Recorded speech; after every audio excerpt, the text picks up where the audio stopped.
Gemini AI का use करके ना आप बड़ी से बड़ी एक्सेल प्रॉब्लम्स को सेकंड्स में खुद ही सॉल्व कर सकते हो। आपको किसी से कुछ भी पूछने की जरूरत नहीं पड़ेगी।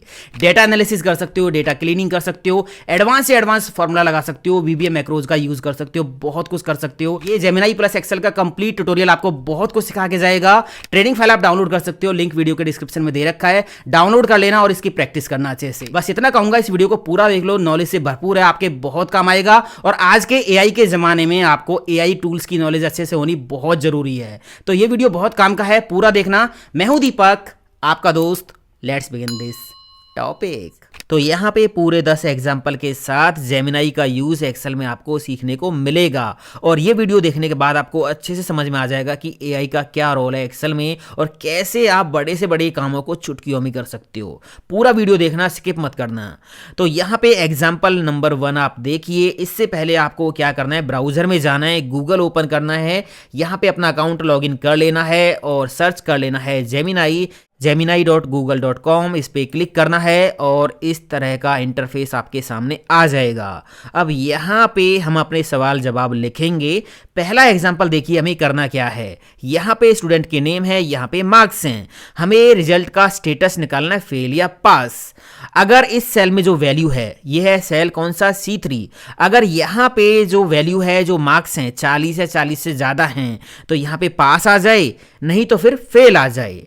तो मान लीजिए आपको ये फॉर्मूला नहीं आता है, तो आप क्या करोगे, जेमिनाई के पास जाइए, यहाँ पे प्रॉम्प्ट टाइप कर दीजिए। मैंने यहाँ पे लिखा एक्सेल सीट के C3 सेल में। हमारा जो सेल है ये कौन सा है, ये है C3 सेल, है ना। ये सेल कौन सा है, C3 सेल है। तो मैंने प्रॉम्प्ट टाइप किया एक्सेल सीट के C3 सेल में, C3 सेल में मार्क्स लिखे हैं। अगर मार्क्स 40 या 40 से ज़्यादा हैं तो पास दिखाना है, नहीं तो फिर फेल दिखाना है। इसका फॉर्मूला बताओ।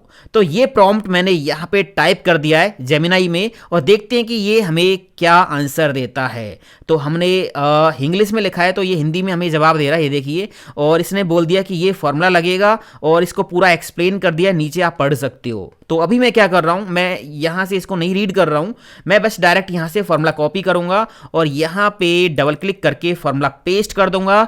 एंटर प्रेस करके देखूंगा तो यहाँ पे पास आ गया, है ना। ये देखिए, इसको पकड़ के ड्रैग एंड ड्रॉप करेंगे तो पास पास, यहाँ पे फेल आ गया, क्योंकि यहाँ पे देखिए मार्क्स 40 से कम है।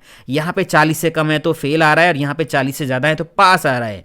अब ये फेल पास यहाँ पे हिंदी में आ रहा है, आप इंग्लिश में करना चाहो तो यहाँ पे आप इंग्लिश में पास लिख दो, यहाँ पे इंग्लिश में फेल लिख दो, तो वही आपका यहाँ पे रिजल्ट आ जाएगा। तो है ना, अगर आपको ये फॉर्मूला नहीं आता था तो आपने जेमिनाई से पूछ लिया और उसने आपको फॉर्मूला दे दिया, आपने लगा दिया, आपका काम हो गया चुटकियों में। दूसरा एग्जांपल देखिए, क्या करना है। यहाँ पे है ये data, order date, product name, quantity, status.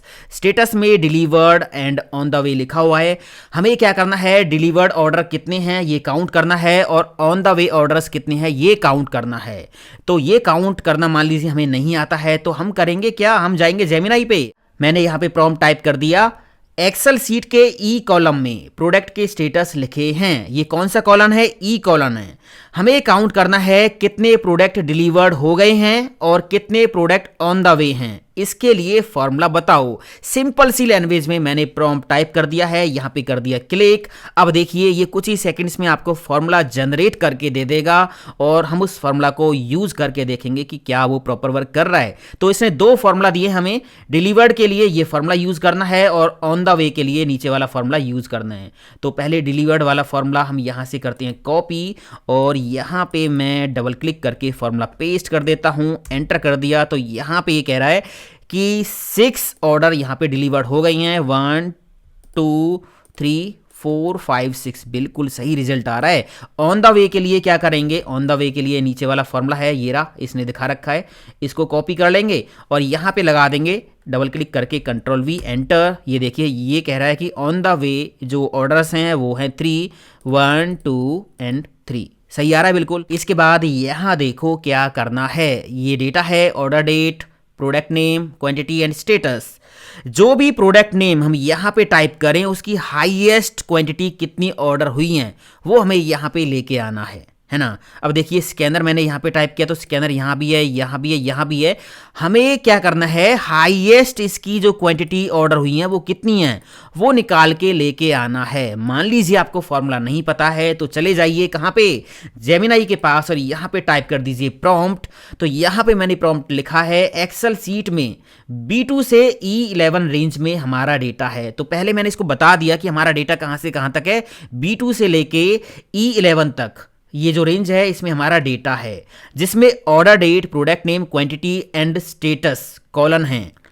अब यहां पे देखिए मैंने आगे क्या लिखा है, अब B14, ये कौन सा सेल है, B14 सेल में जो भी प्रोडक्ट नेम हम टाइप करें उसकी हाईएस्ट क्वांटिटी कितनी ऑर्डर हुई है ये निकालना है। फॉर्मूला बताओ, बिल्कुल सिंपल लैंग्वेज में प्रॉम्प्ट मैंने टाइप कर दिया है, यहां पे कर दिया है क्लिक, और ये कुछ ही सेकंड्स में आपको फॉर्मूला जनरेट करके दे देगा। ये देखिए इसने ये फॉर्मूला दिया है और इसको पूरा एक्सप्लेन भी कर दिया है। मैंने क्या किया, फॉर्मूला किया कॉपी यहां से और यहां पे डबल क्लिक करके फॉर्मूला पेस्ट कर दिया, एंटर प्रेस कर दिया तो यहां पे रिजल्ट आ गया।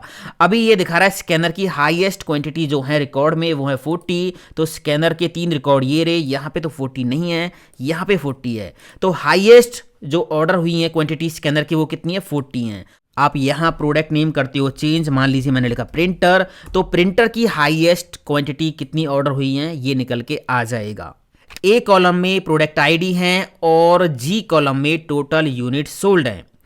इस सेल में हम जो भी प्रोडक्ट आईडी लिखें उसकी टोटल यूनिट सोल्ड हमें यहाँ पे लेके आनी है। अब इसके लिए कौन सा फॉर्मूला लगेगा, मान लीजिए आपको नहीं पता तो आप चले जाइए जेमिनाई के पास। तो मैंने लिखा एक्सेल सीट में A4 से A13 रेंज में प्रोडक्ट आईडी है। ये सेल कौन सा है, A4, और लास्ट वाला सेल कौन सा है, A13। तो मैंने इसको बता दिया A4 से A13 रेंज में प्रोडक्ट आईडी हैं, G4 से G13 रेंज में टोटल यूनिट सोल्ड हैं, है ना। यहाँ पे आप देखिए ये जो रेंज है वो कौन सी है, G4 से लेके G13, है ना। इसके बाद आगे देखिए क्या करना है, अब A16 सेल में, ये कौन सा सेल है, A16। अब A16 सेल में हम जो प्रोडक्ट आईडी लिखें उसकी टोटल यूनिट सोल्ड निकालनी है। फॉर्मूला बताओ, सिंपल सा प्रॉम्प्ट मैंने टाइप कर दिया है। अब ये हमें फॉर्मूला दे देगा और वो फॉर्मूला हम यहाँ पे यूज़ कर देंगे। तो इसने बोला VLOOKUP यूज़ करना है और इसको यहाँ से कॉपी करते हैं। कॉपी करने के बाद यहाँ पे पेस्ट कर देते हैं, डबल क्लिक करके एंटर प्रेस करते हैं। तो यहाँ पे देखिए ये क्या कह रहा है, A009 ये प्रोडक्ट आईडी मैंने लिखी, क्या इसकी टोटल यूनिट सोल्ड सही बता रहा है, A009 आईडी एरी, और इसकी यूनिट सोल्ड देखिए ये दिखा रहा है ना। इसके बाद अगर मान लीजिए मैं यहाँ डबल क्लिक करके चेंज करता हूँ कुछ, यहाँ पे मान लीजिए मैंने आईडी चेंज कर दी 2, एंटर प्रेस किया तो यहाँ पे देखिए A002 आईडी कहाँ पे, ये रही, और इसके सामने जाके टोटल यूनिट सोल्ड से देखिए 1812, बिल्कुल ये सही दिखा रहा है ना। इसके बाद देखिए यहाँ पे क्या करना है, मेरे पास ये डेटा है, product ID, product name, east, west, north, south and total unit sold. यहाँ पे जो प्रोडक्ट आईडी हम लिखें वो यहाँ पे मैच करानी है। मैच कर जाए तो इसके सामने से इस रेंज में से, ईस्ट से लेके साउथ तक, इस रेंज में से मैक्सिमम वैल्यू क्या है वो उठा के लेके आनी है। अब इसके लिए फॉर्मूला क्या होगा, कैसे लगाना है आपको नहीं पता, तो चले जाएंगे कहाँ पे, जेमिनाई के पास, और यहाँ पे टाइप कर देंगे प्रॉम्प्ट। पूरी डिटेल में यहाँ पे प्रॉम्प्ट आपको टाइप करना होता है। आप डिटेल में टाइप करोगे तो आपको आंसर बिल्कुल 100% सही मिलेगा, है ना। देखिए मैंने इसको बोला एक्सेल सीट में A3 से G3 रेंज में डेटा है, जिसमें product ID, product name, east, west, north, south and total unit sold columns हैं, है ना। ये मैंने इसको बता दिया। अब ये सेल कौन सा है, A16। अब A16 सेल में जो प्रोडक्ट आईडी हम टाइप करें उसकी ईस्ट से साउथ तक हाईएस्ट यूनिट सोल्ड निकालनी है।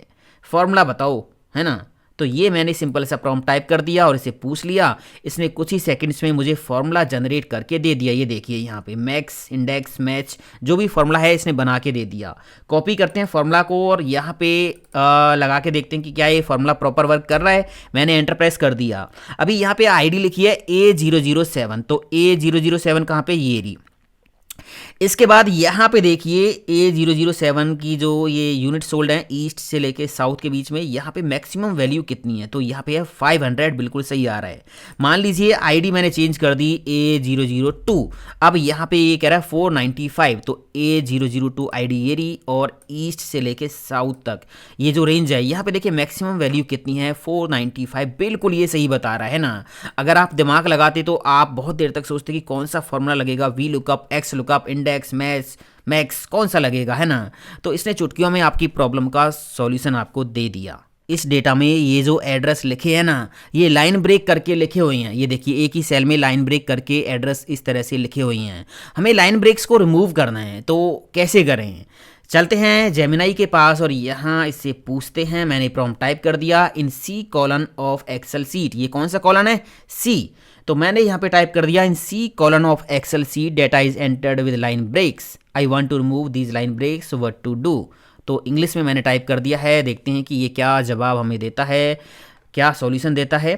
तो ये कह रहा है कि using find replace most common, मतलब ये जो सॉल्यूशन है इस प्रॉब्लम का सबसे बढ़िया ये सॉल्यूशन बता रहा है। ये कह रहा है कि सिलेक्ट दी सी कॉलन, ठीक है। इसके बाद कह रहा है ओपन फाइंड एंड रिप्लेस, ठीक है। इसके बाद कह रहा है कि enter the line break character in find word field, hold down the control key and press J, मतलब कंट्रोल जे प्रेस करना है।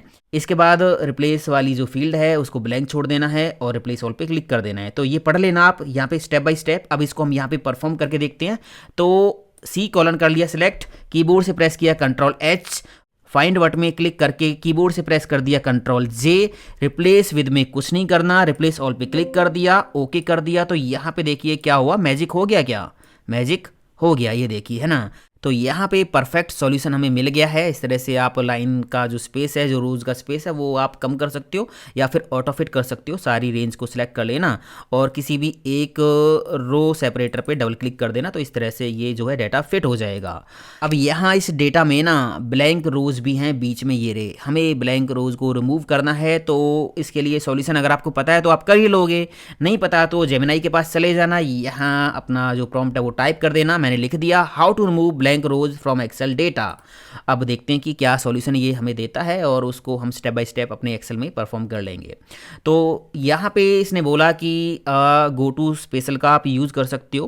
पहले डेटा सेलेक्ट करना है, गो टू स्पेशल को ओपन करना है ना, जिसके लिए F5 की आप प्रेस कर सकते हो। इसके बाद ब्लैंक्स को सिलेक्ट करना है, इसके बाद यहाँ से ब्लैंक्स को सिलेक्ट करके ओके कर देना है और उसके बाद जो रोज़ ब्लैंक रोज सेलेक्ट होंगे उनको डिलीट कर देना है। तो ये स्टेप बाय स्टेप इसने बता दिया है। इसको यहाँ पे हम परफॉर्म करके देखते हैं। पहले हमें क्या करना है, पूरा डेटा करना है सिलेक्ट, कीबोर्ड से प्रेस करना है F5, इसके बाद यहाँ स्पेशल पे जाना है और ब्लैंक्स पे टिक लगाना है, ओके कर देना है। तो ब्लैंक रो सेलेक्ट हो गई। किसी भी ब्लैंक रो पे राइट क्लिक करेंगे, यहाँ डिलीट पे क्लिक कर देंगे, एंटायर रो पे क्लिक करके ओके कर देंगे। तो यहाँ से देखिए ब्लैंक रोज डिलीट हो गए, है ना। वही सेम स्टेप्स मैंने एक्सेल में परफॉर्म कर दिए, तो हमारा काम हो गया, बड़ी आसानी से हो गया। नंबर्स को वर्ड्स में बदलने के लिए एक्सेल में कोई फॉर्मूला नहीं है, ना ही कोई ऑप्शन है। यहाँ पे अमाउंट लिखा हुआ है 40.50, मतलब 40 रुपये 50 पैसे ओनली। इस तरह से यहाँ पे वर्ड्स में हमें दिखाना है इस नंबर को, इस अमाउंट को। तो इसके लिए VBA कोड का हमें यूज़ करना होगा। अब कोडिंग तो नहीं आती, तो कैसे करें, क्या, जाइए जेमिनाई के पास और यहाँ पे टाइप कर दीजिए क्या आपको इससे काम करवाना है। मैंने इसे बोला एक्सेल में नंबर्स को इंग्लिश टेक्स्ट में बदलना है, जैसे कि 10.20 नंबर को 10 रुपीज़ एंड 20 पैसे ओनली। इसके लिए VBA कोड दो, है ना। तो अब देखते हैं कि ये क्या कोड देता है, वो कोड प्रॉपर वर्क करता है या नहीं करता है। तो इसने हमें ये कोड दे दिया है। हम करेंगे क्या, इस कोड को यहाँ से कॉपी करेंगे। इसने पूरा स्टेप बाय स्टेप प्रोसेस बताया है कि करना क्या है। VBA जो एडिटर है उसको ओपन करना है, Alt F11 दबाना है, इसके बाद इंसर्ट पे जाके मॉड्यूल पे जाना है, कोड पेस्ट कर देना है और नंबर 2 वर्ड्स का फॉर्मूला लगेगा, है ना। तो हम करेंगे क्या, कीबोर्ड से प्रेस करेंगे Alt F11, इसके बाद इंसर्ट पे जाके मॉड्यूल पे जाएंगे, इसके बाद यहाँ पे कोड पेस्ट कर देंगे Ctrl V, यहाँ से इसको कर देंगे क्लोज। इसके बाद यहाँ पे लगा के देखते हैं फॉर्मूला इक्वल नंबर 2 वर्ड्स, ये देखिए यहाँ पे फॉर्मूला आ गया है ना, इसमें हम ये सेल कर देंगे सिलेक्ट, एंटर प्रेस करेंगे तो यहाँ पे देखिए मैजिक हो गया 40 रुपीज़ एंड 50 पैसे ओनली, है ना। इसको पकड़ के ड्रैग एंड ड्रॉप कर दीजिए, ये देखिए ये प्रॉपर वर्क कर रहा है। यहाँ पे देखिए 140 रुपीज़ हैं तो 140 रुपीज़ ओनली, पैसे यहाँ पे जीरो तो पैसे यहाँ पे नहीं दिखाया है, तो प्रॉपर ये कोड वर्क कर रहा है ना। हमें कोडिंग की कोई नॉलेज नहीं थी, हमें नहीं पता था कौन सा कोड यहाँ पे लगेगा, बहुत सारा कोड लिखना पड़ेगा, तो आपको कुछ नहीं करना, आप जेमिनाई के पास जाइए, पूछ लीजिए, सेकंड्स में आपका सॉल्यूशन हो जाएगा। अगर हाथ से लिखी हुई इस तरह की टेबल हमारे पास है जो हमें एक्सेल में कन्वर्ट करके लेके आनी है, तो आप टाइपिंग मत करो, जेमिनाई के पास चले जाओ और यहाँ प्लस पे क्लिक करो, इमेज पे क्लिक करो और जो आपकी इमेज है उसको सिलेक्ट कर दो और यहाँ पे टाइप कर दो convert this image data into Excel table format, enter press कर दो और यहाँ पे देखो ये क्या हमें प्रॉपर सही तरीके से टेबल फॉर्मेट में कन्वर्ट करके इस डेटा को देता है या नहीं देता है। तो इसने हमें इस तरह से इस डेटा को दिया है जो कि ये टेबल फॉर्मेट में कन्वर्ट नहीं है, CSV फाइल में दिया है। तो हम इसको बोलते हैं, उससे पहले ये देखिए नीचे इसने एक और यहाँ पे टेबल बना के दे रखी है, इसको आप मैच करोगे पिक्चर से, बिल्कुल ये सही है ना, एक्यूरेसी इसकी बिल्कुल ठीक है। आप इसको अगर गूगल शीट में एक्सपोर्ट करना चाहते हो तो गूगल शीट इसकी एक क्रिएट हो जाएगी, वहाँ पे डेटा आ जाएगा। यहाँ पे देखिए इसने गूगल शीट क्रिएट कर दी है, अगर आप देखना चाहते हो तो ओपन शीट्स पे क्लिक करोगे, आपकी जो गूगल शीट है उसमें ये डेटा आपको इस तरह से दिखाई दे जाएगा। ये देखिए पूरा डेटा यहाँ पे इस तरह से आ गया है ना, इमेज का डेटा एक्सेल में कन्वर्ट हो गया है। आप यहाँ से इस डेटा को कॉपी करके एक्सेल में भी लेके आ सकते हो, Ctrl+C और यहाँ पे Ctrl+V से पेस्ट कर लीजिए, ये डेटा यहाँ पे आ जाएगा। तो इस तरह से पिक्चर का जो डेटा है वो आप एक्सेल में लेके आ सकते हो, जो कि हैंड रिटन डेटा होगा वो भी आसानी से जेमिनाई से आप एक्सेल में कन्वर्ट करके लेके आ सकते हो। एक्सेल में आपको कुछ भी समझ में नहीं आ रहा है, आपको प्रॉब्लम हो रही है, चाहे कोई फॉर्मूला है, कोई ऑप्शन है, कोई VB है, कुछ भी है, आप जेमिनाई से पूछिए, आपको सॉल्यूशन मिल जाएगा। अब मान लीजिए मुझे क्या करना है, केवल सिलेक्टेड डेटा को प्रिंट करना है, अब ये आपको नहीं पता कैसे होगा, तो अब ये करेंगे कैसे, पूछ लीजिए जेमिनाई से। How to print only selected data in Excel, यहाँ पे कर दिया क्लिक। अब देखिए ये बता देगा स्टेप बाय स्टेप आपको कैसे सिलेक्ट किए हुए डेटा को प्रिंट करना है। तो इसने बोला सिलेक्ट दी सेल, मतलब जो आपको प्रिंट करने उनको सिलेक्ट कर लो। इसके बाद कह रहा है गो टू फाइल, प्रिंट पे जाओ। यहाँ पे स्टेप बाय स्टेप आपको सब कुछ दे रखा है, ये सिंपल से स्टेप्स हैं, तो चलिए इनको हम फॉलो करके देखते हैं। Ctrl+P करके प्रिंट पे गए, इसके बाद यहाँ पे जाके आपको ऑप्शन मिल जाएगा प्रिंट सिलेक्शन, मतलब जो आपने सिलेक्शन कर रखा है वही प्रिंट में आएगा। अभी देखिए सिलेक्शन मैंने कुछ नहीं कर रखा है, तो यहाँ मान लीजिए मैंने क्या किया, ये कुछ नेम्स हैं, 4 नेम्स, इनको मैंने सिलेक्ट किया, Ctrl+P पे क्लिक किया, इसके बाद यहाँ से ले लिया प्रिंट सिलेक्शन। तो देखिए जो सिलेक्शन आपने कर रखा है वो ही प्रिंट में आएगा। तो आपको किसी भी तरह की कोई भी प्रॉब्लम होती है ना, आप जेमिनाई से पूछ लीजिए, आपको ये सॉल्यूशन बता देगा बड़ी आसानी से, किसी से कुछ भी पूछने की जरूरत नहीं है दोस्तों। और अगर आपने ChatGPT का वीडियो देखा है ना, एक्सेल प्लस ChatGPT का, तो आप ये बताना, ये वीडियो भी कंप्लीट देखने के बाद, अब तक तो देख ही लिया होगा कि ChatGPT ज़्यादा बेटर है या जेमिनाई ज़्यादा बेटर है। तो कमेंट करके ये ज़रूर बताओ, ये वीडियो कैसा लगा ये ज़रूर बताओ, और चैनल को सब्सक्राइब भी कर लेना, जिससे आने वाले वीडियोज़ की नोटिफिकेशन आपको टाइम पे मिल जाए। तो मिलता हूँ अगले वीडियो में। थैंक यू दोस्तों, हैव अ नाइस डे, जय हिंद, वंदे मातरम, टेक केयर।